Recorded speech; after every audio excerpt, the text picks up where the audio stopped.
Very special edition of Carp Chat today. I'm here with Mark Foster. You just finished the Friendly Carpers social at Cromwell Lakes.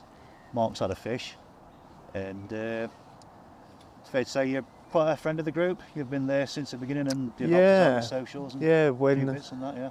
When I first, it was into like 1,000, I think, members in the group. What's it now? It's gone up to 10,500. Yeah, so it's gone and grown very, very quickly in a very, very short period of time. But and the interest with these socials, that just shows you how popular it is, because they don't take long to fill out, do they? And no. We're going down back to Monk Lakes next year, and may have to look at another lake to add to it because of the interest to it. So it's good. Growth is good. It is, yeah. I can't believe how much it's grown.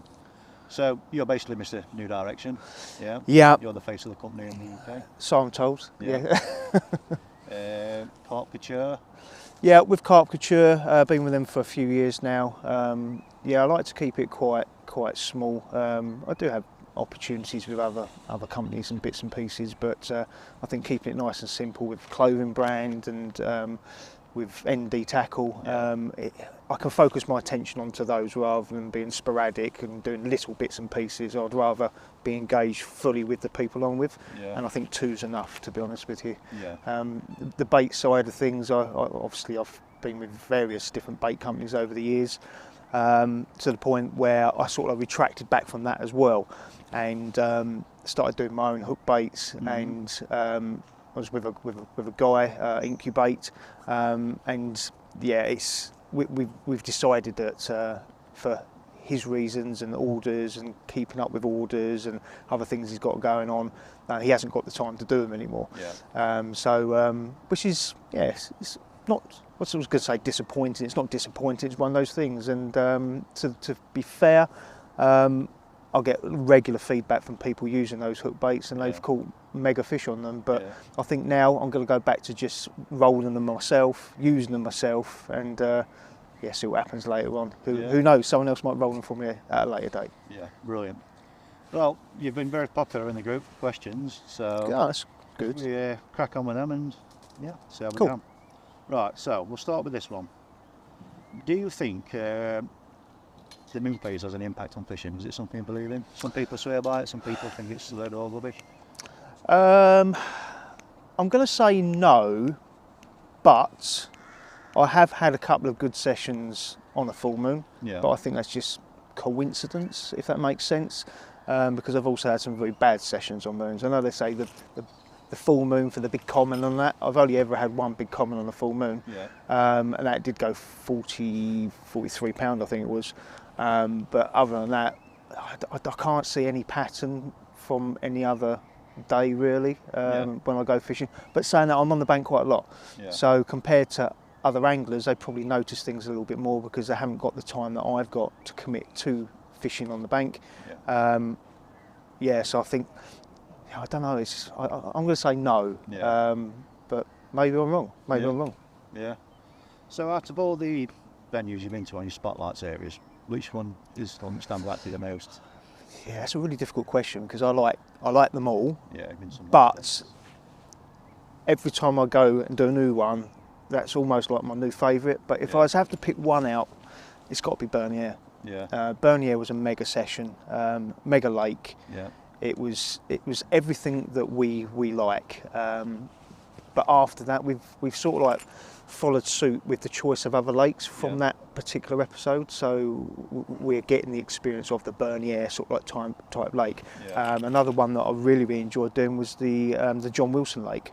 Again, small little lake, overgrown, not the biggest fish in there, but the quality of the fish. And for me, it's not always about the size of the fish. It's what the quality of the fish and how they look, how old they are, what species they are. Because there was some quite old carp in there, wasn't there? There were, and it's always nice when you come away and then you get a message from, once they see the photos, going, oh, you had one of the originals. And that's happened a couple of times for us.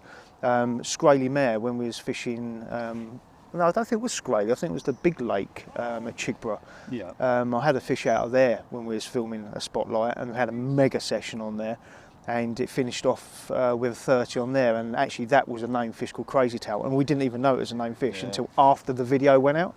So yes, it's nice when these little magical moments happen, and you get a bit of a surprise when someone goes, "Oh, that's a named fish. That's been in there since 1971." It's like fantastic. Yeah. Can't imagine what it's like to have a fish like that. So you've been fishing for many years. Yeah. What's your first memory of carp fishing that got you? My dad. Yeah. It's my dad.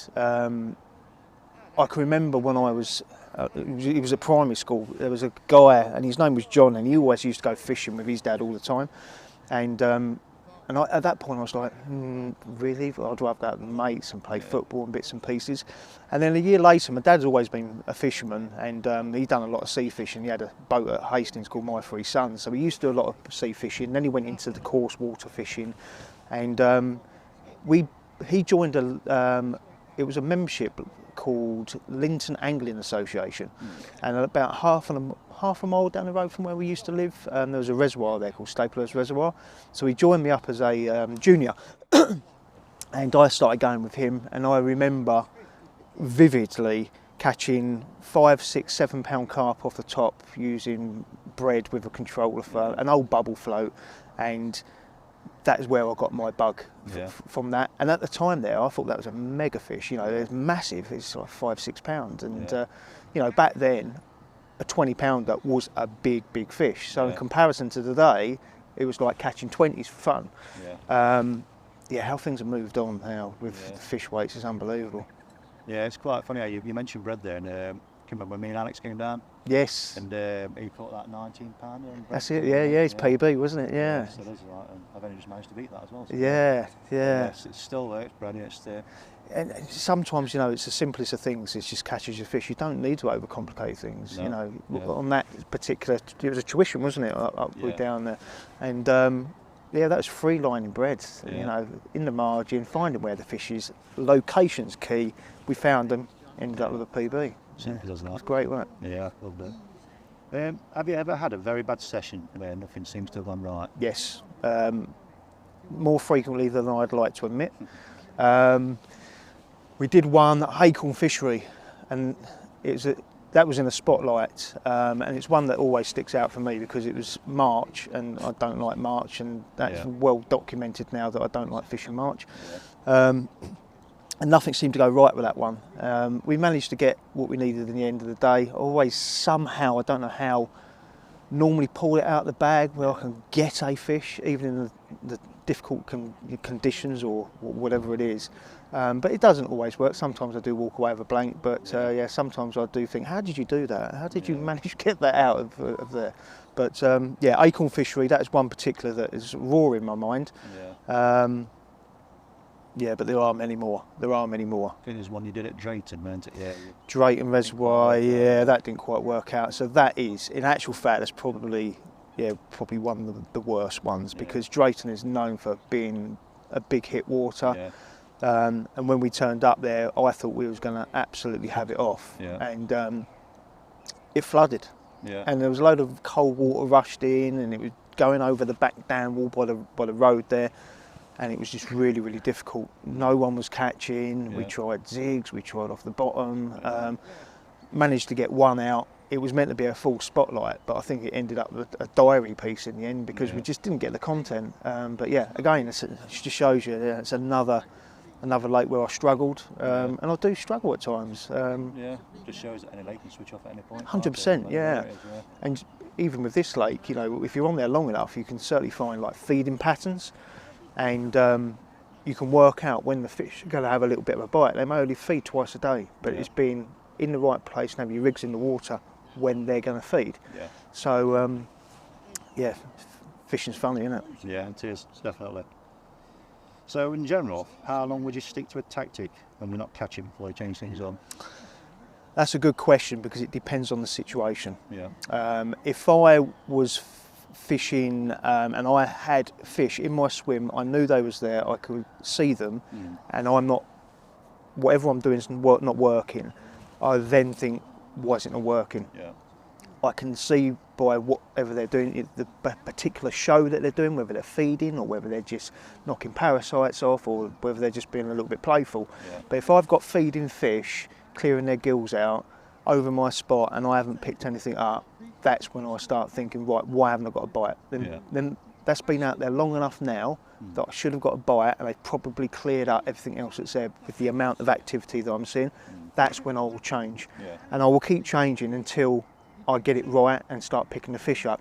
And I think sometimes that's probably how I manage to pull it out of the bag sometimes, is I won't just stick to something if I can see something's clearly not working. Yeah. And that little subtle change will get that bite that I need just to pull it out of the bag to get that fish that I wanted. Yeah. If I can walk away with one fish, I'm really, really happy. But yeah, I'd like obviously more. But yeah, if it was a like particularly here, and I'm penned into a swim, and I haven't got much to go with, then it can be a waiting game, and I will use a rig that I'm familiar with, that I'm happy with. I know catches fish, and I will just sit on it and wait for fish to come into that spot, because I've got nothing to go with basically. So yeah, the situation depends. How frequently do I change? Depends on the situation. Yeah.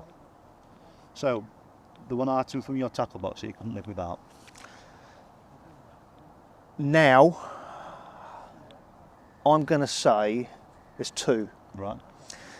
One is a shrink tuber. Yeah. And that's one of our products.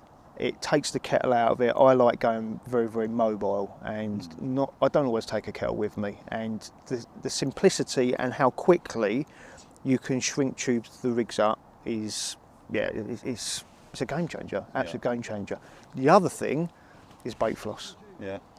I use bait floss for so many different things, extending my hairs and stuff like that.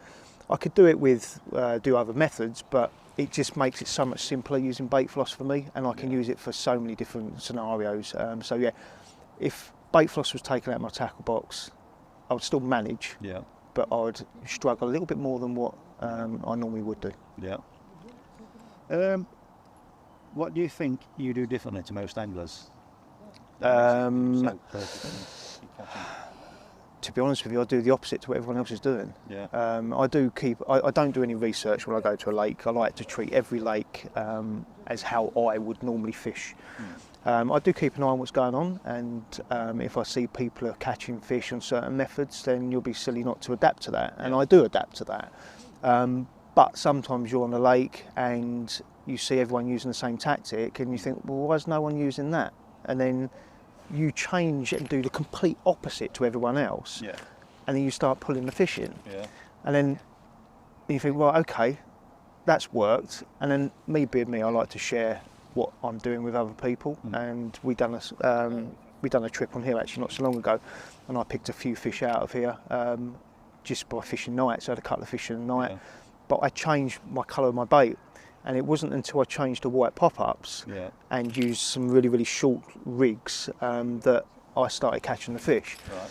So I shared that knowledge with a couple of people around the lake, and then they changed, and then they started catching. So that's not a coincidence. No.